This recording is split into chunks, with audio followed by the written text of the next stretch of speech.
जय हिंद बेटा, कैसे हैं सभी लोग। नो डाउट सबके सब बहुत अच्छे होंगे और सबकी तैयारी अंतिम चरण में होगी। और यकीन मानिए कि जो भी आपने पढ़ा हुआ है निश्चित है वहीं से प्रश्न आने वाले हैं। बस इतना ध्यान रखिए कि यहां पर कुछ गलतियां ना करें जिससे कि हम सिलेक्शन से बाहर हो। नहीं तो ऐसा हो ही नहीं सकता है कि यहां पर जितना आपने पढ़ा हो और जितना आपको पढ़ाया गया हो उससे बाहर कहीं भी प्रश्न पूछा जाए। इसीलिए बड़े कॉन्फिडेंस के साथ रहिए आप। बस एक चीज और ध्यान रखिएगा कि यहां पर अब आपको कुछ भी नया पढ़ने की आवश्यकता नहीं है। अब आपको सिर्फ यहां पर जो पढ़ा हुआ है उसी को रिवाइज करने की आवश्यकता है। और रिवीजन के लिए सबसे अच्छा आधार यदि होता है तो वो होते हैं आपके ऑप्शन या ऑब्जेक्टिव सॉल्व करने के। खैर, यहां पर ये जितना आवश्यक है उतना ही आवश्यक ये भी है कि यहां पर वो कौन सी ऐसी गलतियां हैं जो हमें सिलेक्शन से बाहर कर देती हैं। क्लियर ना बात, कर देती हैं या हमें कर सकती हैं। तो हमें यहां पर थोड़ा सा एग्जाम के टाइम पीरियड में यहां पर कुछ ऐसी सावधानियां बरतनी चाहिए जिनकी वजह से हम यहां पर सिलेक्शन से बाहर हो सकते हैं। अगर उन गलतियों से यहां पर हम थोड़ा सा बच जाएं, उन गलतियों को ना करें, तो निश्चित मानिए कि आपका सिलेक्शन पक्का है। ओके, तो कौन कौन सी ऐसी चीजें हैं उस पर अपन एक बार बात करते हैं। बहुत सामान्य सी चीजें हैं। सामान्य चीजों में सबसे पहली बात तो हम ये कहें कि आपका जैसे ही कॉल लेटर हाथ में आता है तो एक सिंपल सा काम करिएगा कि यहां पर कॉल लेटर हाथ में आने के बाद यहां पर सबसे पहले कॉल लेटर में क्या क्या लिखा हुआ है कि यहां पर एग्जाम हॉल में क्या लेके जाना है, आपको क्या लेके नहीं जाना है, इसका विशेष ध्यान रखिएगा। नहीं तो बच्चों का यहां पर होता है कि भाई आप एग्जाम हॉल में यहां पर उन्होंने लिखा है कि काले पेन से गोले लगाना है, हम ब्लू पेन लेके चले गए। क्लियर, वहां पर लिखा हुआ है आपको आधार कार्ड लेके आना है, हम यहां पर आधार कार्ड के स्थान पर ड्राइविंग लाइसेंस लेके चले गए। तो कहने का आधार यह है कि कॉल लेटर बहुत ध्यान से पढ़िएगा जिससे कि एग्जाम हॉल में यहां पर आपको किसी प्रकार की कोई समस्या उत्पन्न ना हो। तो पहला काम यह करिएगा। दूसरा ध्यान यह रखना है कि जैसे ही आपका कॉल लेटर हाथ में आएगा तो यहां पर आपको सेंटर देखना है कि सेंटर कहां पर है। और यदि हो सके तो एक दिन पहले सेंटर को देख के आए। एक दिन पहले, 2 दिन पहले, 3 दिन पहले, जो भी हो, आप यहां पर सेंटर देख के आए जिससे कि जब सुबह सुबह आप अपने सेंटर के लिए निकलें तो यहां पर हड़बड़ाहट ना हो।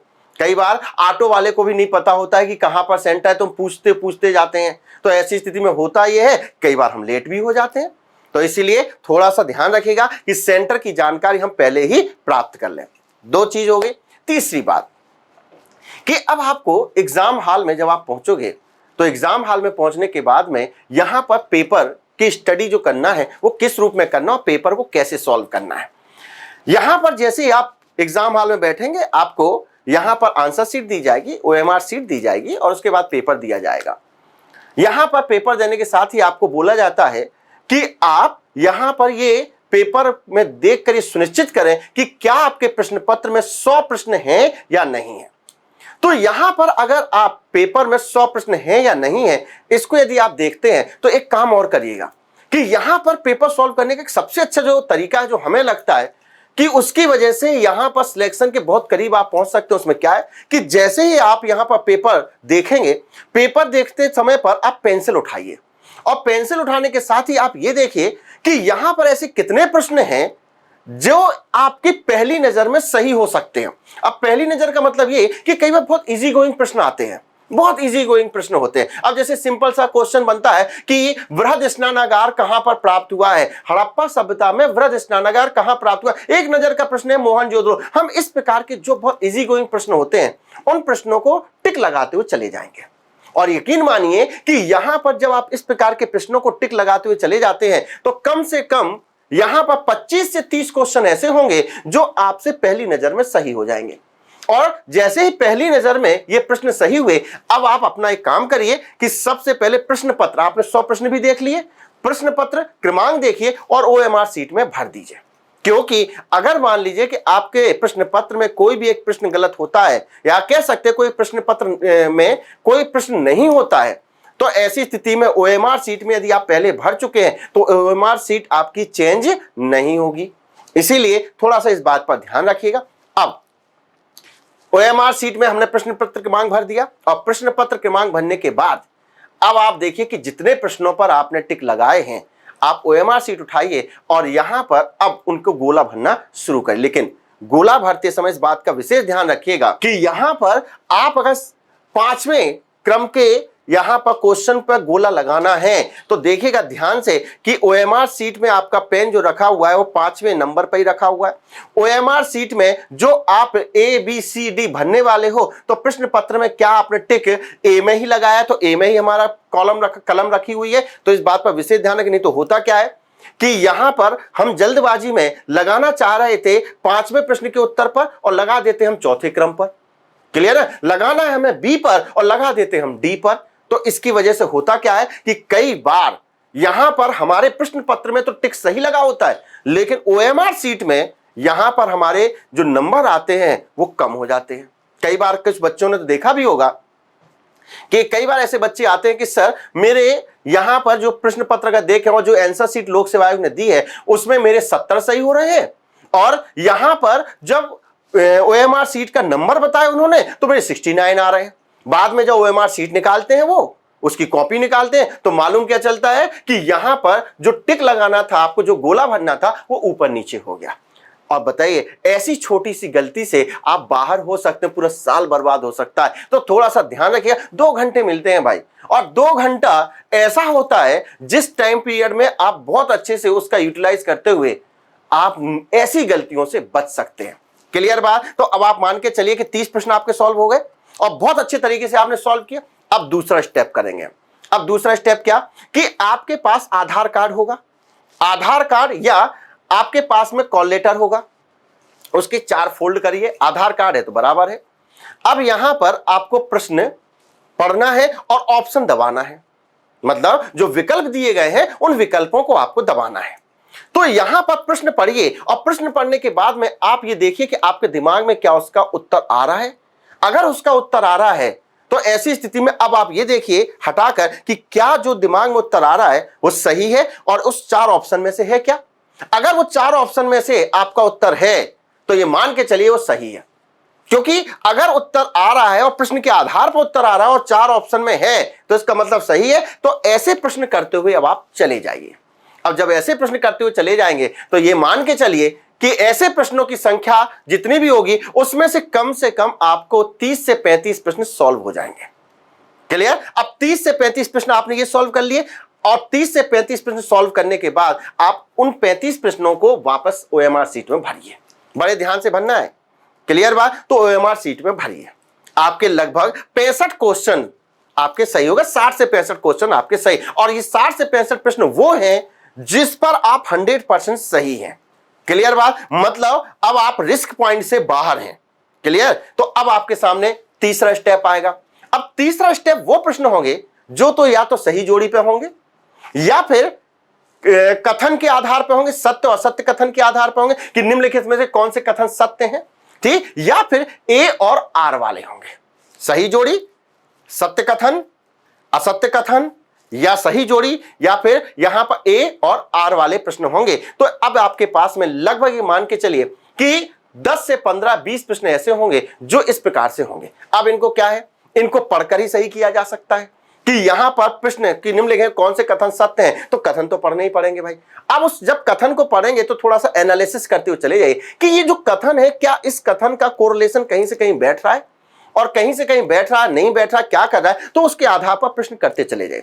ये मान के चलिए कि अगर 15 से 20 प्रश्न आपके कथन ए आर ऐसे आते हैं तो ये मान के चलिए कम से कम 20 प्रश्न में से 60 प्रश्न तो आपके सही होने वाले हैं, और 60 प्रश्न सही होने वाले हैं। तो ऐसी स्थिति में यहां पर आप मान के चलिए 65 और 7 72 प्रश्न आप सही कर दिए। अब आपके सामने बचे 25 क्वेश्चन, लगभग 25 नहीं 28 प्रश्न बचे हैं, और 28 प्रश्न बचे हैं जो अभी आपके छूटे हुए हैं। अब 28 प्रश्नों में अब देखिए सबके अपने अपने तरीके होते हैं करने के, लेकिन अगर ऐसे प्रश्नों पर सामान्यतः थोड़ा सा एनालिसिस किया जाए, चीजें की जाए, तो हमें ऐसा लगता है कि अगर 28 प्रश्नों पर किसी एक ऑप्शन को हम आधार बना दें, जैसे ए बना दें या बी भी लगा देते हैं, तो ये मान के चलिए कि 28 प्रश्न यदि आपके बचते हैं तो 28 में से 60 प्रश्न किसी से गिरी हालत में आपके सही हो जाएंगे, क्योंकि 7 × 7 = 28, 1/4 पोर्शन। क्योंकि एक चीज देखिएगा, कभी भी आप पीएससी का पेपर एनालिसिस करिएगा थोड़ा सा, और जब एनालिसिस करेंगे तो उसमें देखेंगे कि 25 क्वेश्चन जो होंगे उसका ए सही होगा, 25 क्वेश्चन ऐसे होंगे जिसका बी सही होगा, 25 क्वेश्चन ऐसे होंगे जिसका सी, और 25 प्रश्न ऐसे होंगे जिसका डी सही होगा। क्लियर? अब आप देखिए कि आपने प्रश्न पत्र में अगर 72 प्रश्न सही किए हैं, तो ऐसे 72 प्रश्नों में से कितने ऐसे उत्तर आपने लगाए हैं जो ए हैं, जो बी है, जो सी है या डी है। अब मान लीजिए कि बी में यहां पर 25 नहीं लगाए आपने, बी में आपने सिर्फ यहां पर 10 लगाए या 15 लगाए, इसका मतलब 10 प्रश्नों के चांसेस हैं। तो ऐसी स्थिति में हमें ऐसा लगता है कि यहां पर लगभग 28 प्रश्नों पर आप अगर बी भी लगा के आते हैं, तो ये मान के चलिए कि जहां 7 प्रश्न सही हो सकते हैं, वहां पर कम से कम 12 प्रश्न सही हो सकते हैं। क्लियर? कम से कम। और 12 प्रश्न यदि सही हो रहे हैं तो आप मान के चलिए 84 प्रश्न पहुंच जाते हैं। और 84 अगर आप क्वेश्चन सही करके आते हैं तो एमपीपीएससी में कितने भी क्वेश्चन वो अपने सही और गलत हटा भी देते हैं, 1 2 3 4 कितने भी प्रश्नों को हटा भी देते हैं, तो भी आप सिलेक्शन से बाहर नहीं हो सकते। चाहे 87% की बात करें, चाहे प्रावधिक की बात करें, तो ये मान के चलिए कि 87% में भी आप अपनी जगह को सुनिश्चित कर लेते हैं। क्लियर ना बात? तो इन चीजों को थोड़ा सा अगर आप ध्यान रखते हैं तो निश्चित है कि आप अपनी सफलता को सुनिश्चित करते हैं। और प्री निकालना कोई बहुत बड़ी बात नहीं बेटा, बस थोड़ा सा स्ट्रेटजी अपनाइए, थोड़ा सा अपनी प्लानिंग करिए, तो निश्चित है प्री आपकी निकल जाएगी। और एक चीज विशेष ध्यान रखिएगा कि आप अगर एक बार टिक लगा देते हैं, तो ऐसी स्थिति में जब आप गोला भरते हैं ना, तो कई बार हमारी नजर पड़ोसी के आंसर शीट पर चली जाती है, और पड़ोसी की आंसर शीट पर गई, या फिर हमें खुद ही ऐसा लगता है कि यहां पर ये क्वेश्चन हो सकता है सही ना हो, हमने आंसर सही ना लगाया, तो ऐसी स्थिति में मान के चलिए कि हम अपने प्रश्न को यहां पर गलत उत्तर लगाकर चले आते हैं। और अगर ऐसे उत्तरों को आप बदलते हो, तो मान के चलिए कि अगर 10 प्रश्नों को आपने बदला है ना, तो 3 ही सही होंगे बदलने के बाद, 7 आप गलत करके आओगे। इसीलिए बदलने का प्रयास बिल्कुल मत करना। बिल्कुल जब सुबह निकलो ना, तो ये मान के चलना कि ईश्वर से बोल के जाना कि बस कुछ भी हो जाए, मुझे अपने उत्तरों को बदलना नहीं। और नहीं बदलोगे ना, तो ये गारंटी है कि सिलेक्शन से बाहर नहीं होगे। जो बच्चा 1 प्रश्न से बाहर होता है, 2 प्रश्नों से बाहर हो जाता है, निश्चित है कि वो बाहर तो नहीं होगा। क्लियर बात? कई बार होता है बेटा कि हम लोग ना कुछ जनरल चीजों को यहां पर बहुत इग्नोर कर देते हैं, अरे वो तो हमें सब जानकारी है, सारी जानकारी है, सबको सब जानकारी होती है। लेकिन बात इतनी सी होती है कि जानकारी होने के साथ साथ उस जानकारी का उपयोग हम अपनी गतिविधियों में नहीं करते, इसलिए उस चीज का उपयोग करिए। बहुत सिंपल सी बातें हैं और बहुत जनरल बातें हैं जो हम यहां पर जानते तो हैं, लेकिन बस यहां पर उन बातों को अगर यूटिलाइज कर लें तो नो डाउट आप बिल्कुल सफलता की यहां पर सीढ़ी पर खड़े होंगे। तो ऐसी स्थिति में कुछ ऐसी चीजें थी जो बताना आवश्यक था, और ये चीज हम हर साल बच्चों को बोलते भी हैं। और हर साल यहां पर जो बच्चे इन छोटी छोटी बारीकियों का ध्यान रखते हैं ना, निश्चित है कि यहां पर वो असफल तो नहीं होते। तो सभी लोगों से यही आशा है कि सभी लोग यहां पर अपने एग्जाम में अपनी जो सामान्य गलतियां हैं उन सभी गलतियों से बचें।